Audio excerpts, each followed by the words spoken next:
Sejam todos bem-vindos ao canal Escola Dominical Brasil. Meu nome é Vanderlei Claudiano, agradeço aí de coração as mensagens que vocês mandam aqui no canal, seus testemunhos, história, também nos grupos de WhatsApp do estudo do Vem Segue.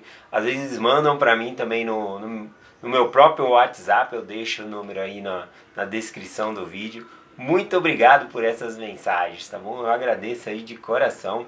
Deixa eu ler uma dessas mensagens que está aqui no canal. Quem escreveu essa aqui foi a Rosa Maria. Ela escreveu: Irmão Vanderlei, não vai dar para mim assistir às aulas às 5h20 da manhã, porque eu saio às 5h15 da manhã para trabalhar.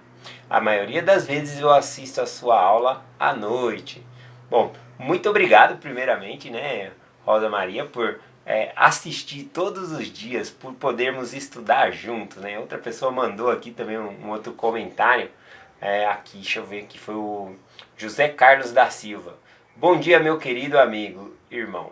Seja bem-vindo em minha casa, né? Eu realmente me sinto bem-vindo na casa de vocês. Muito obrigado por deixar eu entrar na casa de vocês e fazer esse estudo com vocês. Essa é uma experiência fantástica, né? Sempre que eu estou gravando, eu não me sinto sozinho. Eu me sinto com a companhia do Espírito Santo. É como se vocês estivessem aqui comigo. Muito obrigado, tá bom? A respeito da Rosa Maria aí, né, que falou que não dá para ela estudar às 5h20 da manhã, ela está mencionando aí um grupo no WhatsApp que o Jefferson criou, que está fazendo o estudo do Vem e Segue-me 5h20 da manhã até às 6 horas, tá bom? Das 5h20 às 6 horas ali, todos os dias não, de segunda a sábado, tá bom? O domingo não. Bom, e aí é esse horário, né? Eu estou convidando todo mundo para fazer parte desse estudo. Estou deixando o link do grupo no WhatsApp aqui no final da descrição do meu vídeo. E lá no grupo é colocado o link do Zoom, tá bom? A aula é pelo aplicativo Zoom, é ao vivo ali. É um esforço a mais que podemos fazer para nos achegar ao Senhor. Felizmente para algumas pessoas não dá, como para a Rosa Maria aí, tá bom? Mas ela sempre está acompanhando à noite. E a mensagem que eu tenho para ela é até amanhã, né? Porque amanhã novamente estaremos aqui compartilhando uma nova escritura da designação do Vem Segue. Quem puder fazer a aula com a gente, sejam muito bem-vindos, tá bom? O Jefferson pediu aí para convidar e muita gente entrou, fiquei muito feliz com isso. Vamos lá para a designação do Vem Segue-me dessa semana. Ontem eu compartilhei sobre chamados, né? O Senhor chamou Enoque ali. E uma das frases que me incentivou a compartilhar a mensagem de hoje é a frase que Enoque disse assim, né? Por que encontrei graça aos teus olhos, né? Queria saber por que ele foi escolhido por Deus. O que Deus viu nele? É uma boa pergunta nessa, né? O que Deus viu em mim que eu mesmo não vejo em mim, né? Será que eu consigo me enxergar com a perspectiva que Deus me vê? Né? O que eu posso alcançar, o que eu posso vir a ser, né? Se eu pudesse me ver com os olhos de Deus, com certeza eu ia ser muito otimista, né? Eu ia ficar muito feliz da vida. E se nós também conseguirmos ver as outras pessoas com os olhos do Senhor, com certeza o mundo vai ser melhor, a gente vai tratar as pessoas de uma maneira diferente também, tá bom? Então, foi uma excelente pergunta essa aqui que Enoque fez, né? Ele perguntou aqui: por que encontrei graça aos teus olhos? Por que você gosta de mim? O que você viu em mim? É algo bem interessante a pergunta dele. E eu preparei a mensagem de hoje em cima disso, tá bom? Sobre os olhos, sobre ver, tá bom? E aí eu peguei algumas escrituras que estão na designação que falam sobre isso. Então eu vou começar aqui com Moisés, capítulo 6, versículo 27. Aqui Deus está chamando Enoque para pregar arrependimento ao povo. E aí ele diz o seguinte: por quê? Porque o coração deles endureceu, e os seus ouvidos estão endurecidos, e os seus olhos não conseguem enxergar longe, né? Então, novamente, essa palavra olhos aqui, o povo ele não consegue enxergar longe. Quando Deus diz isso, né, que o povo não está conseguindo enxergar longe, nós já sabemos que não está falando da visão humana que nós temos de ver as coisas, tá bom? Ele está falando de um outro tipo de visão, né? É como se o Senhor estivesse falando aqui que as pessoas elas só tomam decisão, só enxergam aquilo que está à frente dos seus olhos, só tomam decisões de momento. Isso interpretando também, mesmo que seja para trabalhar muito e ter uma boa aposentadoria, tá bom que a pessoa está enxergando no futuro, né? Mas ainda assim a pessoa só está enxergando as coisas para essa vida, para essa terra aqui. Então o Senhor falou, o povo não consegue enxergar longe, né? Porque eles não tomam decisões que ecoam na eternidade, decisões que vão ajudar as pessoas a realmente encontrar a verdadeira felicidade e voltar à presença de Deus. Então é disso que Deus está falando aqui quando fala que o povo não está enxergando longe, tá bom? É que eles não tomam decisões para o futuro, para a eternidade. Bom, continuando, os outros dois versículos me chamou a atenção aqui em Moisés, capítulo 6 ainda, o versículo 35 e o versículo 36. Né? O Senhor falou a Enoque e disse-lhe, unge teus olhos com barro e lava-o, e tu verás. E ele assim fez. Então Deus falou, põe barro aí no seu olho e vai lá e lava que você vai enxergar. Vou te mostrar uma coisa que você não consegue ver, Enoque. E ele viu os espíritos de Deus que Deus havia criado e também viu as coisas que não eram visíveis aos olhos naturais. E daí em diante espalhou-se por toda a terra a expressão, um vidente o Senhor levantou para o meu povo, né, para o seu povo ali. Então, olha só que interessante. Ele foi lá, ungiu os olhos com barro e ele começou a enxergar coisas que antes ele não enxergava, né, coisas que não era vista ao olho natural ali. Então, o Senhor abriu os olhos de Enoque. Então, ele começou a enxergar as coisas de uma maneira diferente ali. E isso é muito bom. E é por isso realmente que nós seguimos ao profeta. Porque Deus ele dá revelação ao profeta ali. O profeta vê coisas que nós não sabemos, que nós não vimos. Né? Então a gente tem que seguir aí o que o profeta nos fala, porque realmente ele consegue enxergar além do que nós, tá bom? É como se lá no começo do versículo, né? O povo não consegue enxergar longe. Ainda bem que Deus ele chama profetas, videntes e reveladores em nossos dias para nos ajudar. Bom, continuando aqui a mensagem, né? Entrando um pouquinho na designação aqui de Gênesis capítulo 6, versículo 2, eu achei interessante aqui sobre essa palavra de olhar, ver. Olha só esse versículo que interessante aqui. Gênesis 6, versículo 2. E viram os filhos de Deus que as filhas dos homens eram formosas, e tomaram para si mulheres de todas as que escolheram, né? Todas as que lhe agradaram. Bom, eu já fui de várias religiões, né? Eu tive a oportunidade de estudar com algumas pessoas por conta disso. E esse versículo aqui, algumas pessoas interpretam da seguinte maneira. Que aqui quando fala no versículo, né? Que os filhos de Deus, né?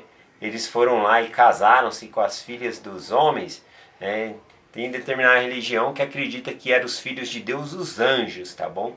Que vieram e se casaram ali, não, tiveram relacionamento, né, com as filhas dos homens. E aí começou a nascer gigante na terra, aí começou a ter esses mitos aí de...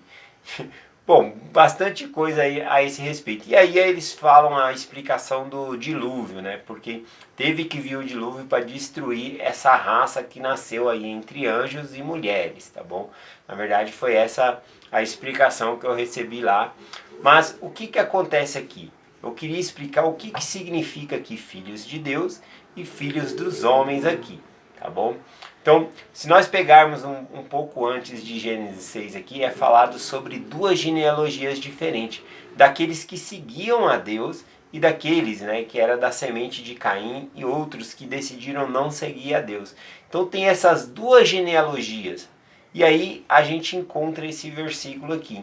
O que está dizendo aqui então? Quando é mencionado aqui os filhos de Deus, né, casaram-se com as filhas dos homens, está falando que os filhos de Deus são aqueles que fizeram convênio com Deus. tá bom? Só deixando bem claro que toda a humanidade são filhos de Deus, do Pai Celestial. Só que aqui quem é o Deus no Velho Testamento é Jeová, Jesus Cristo. E quando nós nos batizamos fazendo convênio com Ele, nós nascemos de novo, nós nos tornamos filhos de Deus. Então ainda que sejamos filhos do Pai Celestial, nós temos que nos tornar filhos e filhas de Jesus Cristo, tá bom? Então aqui quando ele fala filhos de Deus, ele está referindo ao povo do convênio, ao povo do Senhor que decidiu seguir a Deus, tá bom? E aí quando fala filhos dos homens, é aqueles que desobedeceram, que foram por outros caminhos e decidiram não conhecer ao Senhor e não fizeram convênio com o Senhor. Então é isso que esse versículo fala, tá bom? Eu vou ler de novo. Olhem com esses olhos que eu estou falando, tá bom? Seria equivalente dizer aqui, hoje em dia, aqueles que é membros da igreja e aqueles que não é membros da igreja. Aqueles que pertencem à casa de Israel com aqueles que não pertencem à casa de Israel, os gentios, tá bom? Então é o mesmo formato que está falando aqui em Gênesis, mas de uma maneira diferente. Os filhos de Deus e os filhos dos homens, que eram os que não seguiam a Deus, tá bom? Então eu vou ler o versículo de novo. Vejam com esses olhos, já que nós estamos falando aí sobre ver, né? Ó, diz assim: e viram os filhos de Deus que as filhas dos homens eram formosas, e tomaram para si mulheres de todas as que lhe agradaram. Então vamos lá, explicar um pouquinho esse versículo aqui. Os filhos de Deus eram aqueles que estavam no convênio de Deus, né? Que haviam feito convênio com Deus e haviam seguido. Qual que é o problema aqui? É que eles começaram a ver que as filhas dos homens elas eram formosas, né? Ou seja, começou a agradar a vista deles ali, e então eles começaram a se casar com pessoas que não eram do evangelho, que não eram da igreja, tá bom? Vamos colocar dessa maneira. E aí começou a se corromper a terra, né? Ao invés deles levar as mulheres para junto do convênio do Senhor, as mulheres conseguiam afastar esses homens do convênio que eles haviam feito, tá bom? Até porque, vou parar um pouco aqui para pensar, né? Por que eles enxergavam que as filhas dos homens eram formosas, né? Será que elas se vestiam com recato? Né? Por que elas eram mais bonitas do que as filhas de Deus? É um ponto aí para nós ponderar, né? Acredito que Deus não faz um mais bonito do que o outro nesse sentido, né? Eu acho que o sentido aqui é que aqueles que às vezes não pertencem, não têm convênio com o Senhor, gosta mesmo de se mostrar, gosta às vezes de colocar um pouco menos de roupa. E aí o que acontece? Aqueles que são filhos de Deus, que querem agradar o olho da carne, querem agradar só a carne, acaba escolhendo ali pelos olhos, né? E não realmente pelo que deveria ser, tá bom? Explicando um pouquinho sobre isso, sobre o que deveria ser, né? Deus ele já tinha mandado lá, desde o começo, né, da humanidade, dizendo: portanto deixará o homem seu pai e a sua mãe e apegar-se-á à sua mulher. Era para escolher uma esposa, né? E na hora de escolher eles preferiam pessoas de fora ali. Por quê? Porque ele agradava aos olhos, porque enchia os olhos deles ali, né? Nós sabemos aí o motivo. Bom, continuando aqui, qual que seria o motivo adequado da pessoa escolher uma pessoa para se relacionar, para se casar, né? O motivo adequado está lá em Gênesis também, né? Que é o capítulo 2, versículo 18, né? Quando Deus disse assim: e disse o Senhor Deus: não é bom que o homem esteja só, far-lhe-ei uma adjutora, ou talvez na sua Bíblia esteja traduzida aí como auxiliadora, que lhe seja adequada. Essa palavra auxiliadora ou adjutora vem da palavra hebraica éder, que significa, né, eu já expliquei aqui, resgatadora, salvadora, socorrista, completa, que complementa. Então a mulher, ela complementa o homem. Eu já expliquei um vídeo sobre isso aqui, e é essa a tradução mais correta aqui. Então na hora de se escolher uma pessoa para casar, você deve escolher uma pessoa que vai te completar, que vai te ajudar no quê? A ter uma família eterna, né? E qual era a visão dos homens ali da igreja, né? Como estava descrito aqui, eles estavam vendo que as outras filhas dos homens, elas eram formosas, ou seja, estava agradando os olhos deles, né? Eles não estavam pensando realmente para o futuro, para ter um casamento aí para a eternidade. Então esse é o problema ali nesse versículo que eu identifiquei. Falando ainda sobre olhos, né, tem uma mensagem que eu gosto bastante, que fica aqui em 2 Reis, capítulo 6, versículo 17, que é na ocasião ali que Eliseu ele é cercado pelo exército, né, e o servo, né, de Eliseu ali, o moço, né, aquele rapaz, ele acorda de manhã, vê todo o monte cheio de cavalo ali cercando Eliseu, cercando eles. Ele corre para Eliseu e fala: nós estamos perdidos, Eliseu, eles cercaram a gente, agora nós estamos perdidos, nós vamos morrer, né? E aí Eliseu ele faz uma oração, Eliseu bem tranquilo ali, porque ele estava vendo algo que o rapaz não estava vendo, né? Que é aquela ocasião aqui. Eu vou ler o versículo. E orou Eliseu e disse: Senhor, peço-te que lhe abra os olhos do moço, para que veja. E o Senhor abriu os olhos do moço, e ele viu, e eis que o monte estava cheio de cavalos e carros de fogo ao redor de Eliseu. Então olha que interessante, né? Aquele rapaz ele não estava vendo o que Eliseu estava vendo, por isso ele estava com medo, né? Apavorado ali. Mas o Eliseu orou pedindo para que lhe abrisse os olhos.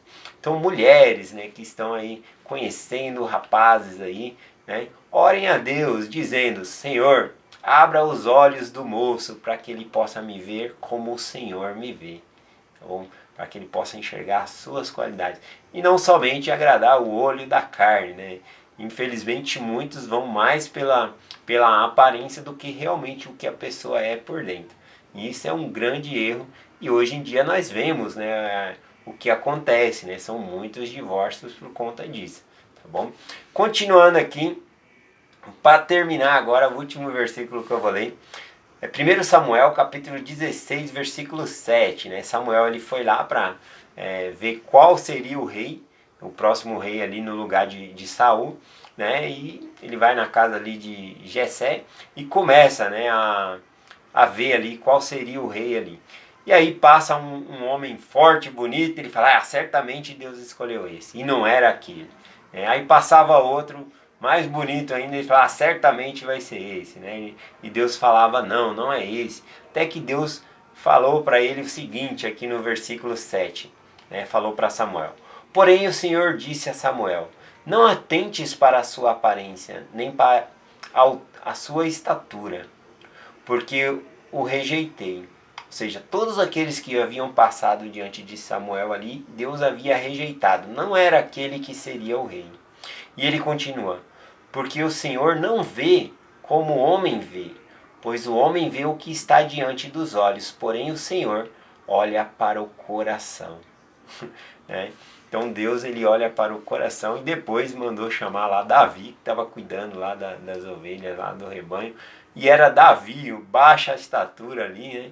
Então olha só, o Senhor ele olha para o coração, para a grandeza do coração.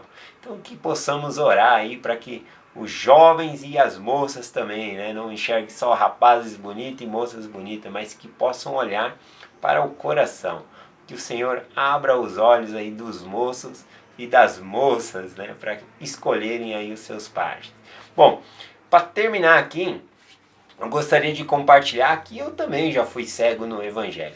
Por exemplo, quando os missionários foram ensinar lá a minha família, né, eu e minha mãe nos batizamos, né, e eu falei logo de início para os missionários, né, olha, ir para a missão eu não vou, porque eu vou ser sincero, vocês são doidos. Vocês saem de casa 2 anos da sua vida, vocês não recebem dinheiro para isso. Pelo contrário, vocês compartilharam que vocês pagam para fazer esse trabalho. E para mim isso aí é uma loucura. Eu não vou ser obrigado a fazer missão não. Ele falou: não, obrigado ninguém é. Todo mundo vai quando sente o testemunho e quer realmente ir. Então naquela época eu estava cego, porque eu não enxergava o valor de uma missão. Hoje em dia não, minha visão é completamente diferente e eu até fui para a missão, quando meus olhos se abriu, o Senhor abriu os meus olhos do que é uma missão. Então, que Deus ele possa abrir os nossos olhos. Quando você vê alguém trabalhando muito na história da família ou servindo muito em determinado chamado, faça uma pergunta a si mesmo, por que aquela pessoa está servindo tanto? O que aquela pessoa está vendo que eu não estou vendo? O que ela sabe que eu não sei? Peça para Deus: Senhor, abra meus olhos para que eu possa saber, né, e também participar nessa obra. Tá bom? Então é uma boa mensagem aí que eu queria compartilhar com vocês sobre os olhos, tá bom? Para que nós possamos enxergar todas as pessoas com os olhos do Senhor e poder enxergar nós mesmos com os olhos. Eu mesmo recebo cada elogio ali que eu falo, nossa, será que realmente eu sou assim? Né? Se Deus me enxerga assim, nossa, eu estou muito feliz. Né? Com certeza Deus enxerga, Ele vê o nosso potencial, tá bom? Então eu fui muito grato pelos elogios de vocês. Quando vocês elogiam, eu enxergo os atributos de Cristo. Na verdade, eu estou procurando ser mais como meu Pai Celestial e Jesus Cristo. Muito obrigado por acompanhar essa mensagem até o final, tá bom? E vou deixar o link da aula do Vem e Segue-me às 5h20 da manhã até às 6 da manhã aqui na descrição do meu vídeo, tá bom? Sejam muito bem-vindos aí para a aula do Vem e Segue, tá bom? E quem não puder participar também pode acompanhar as mensagens aqui comigo diariamente. Eu deixo essa mensagem com vocês em nome de Jesus Cristo. Amém. Até amanhã.